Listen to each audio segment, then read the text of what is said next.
Morning হাইড্রেশনের প্রচুর প্রয়োজনীয়তা রয়েছে। একটি স্টাডি বোসম্যান এবং স্টেইনিগারের ওতে দেখা গেছে যে it increases our metabolic rate by 30% in 30 minutes. তার মানে আমাদের ফ্যাট ব্রেকডাউন এবং ফুড থেকে এনার্জিতে কনভার্সনে এই মর্নিং হাইড্রেশনের কিন্তু অত্যন্ত গুরুত্ব রয়েছে।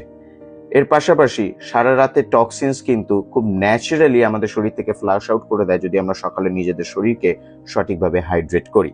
এই কারণেই এই পদ্ধতিকে বলা হয় উষা পান আয়ুর্বেদায়, যে কোনো কিছু সকালে খাওয়ার আধ ঘন্টা আগে জল খাওয়া এবং 1 ঘন্টা পরে জল খাওয়া, এটা কিন্তু আয়ুর্বেদায় অত্যন্ত কার্যকরী দেখা গেছে।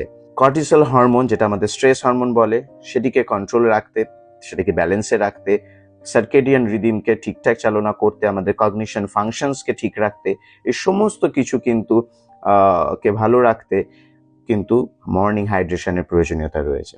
আরও একটা স্টাডিতে দেখা গেছে যে শরীরের যে ওয়েট, বিএমআই, এই সমস্ত কিছুর উপর কিন্তু প্রভাব রয়েছে সকালবেলা আমরা কতটা, কি হারে, কি ধরনের জল খাচ্ছি, নিজের শরীরকে হাইড্রেট রাখছি।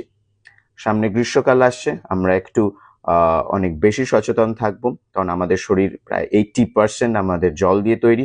আমরা অনেক বেশি সচেতন থাকবো আমরা কি ধরনের লিকুইড খাবো, কোনগুলো আমরা অ্যাভয়েড করব, কখন খাবো, এগুলো নিয়ে আমরা একটু সচেতন থাকবো এবং নিজের শরীরকে তরতাজা রাখবো।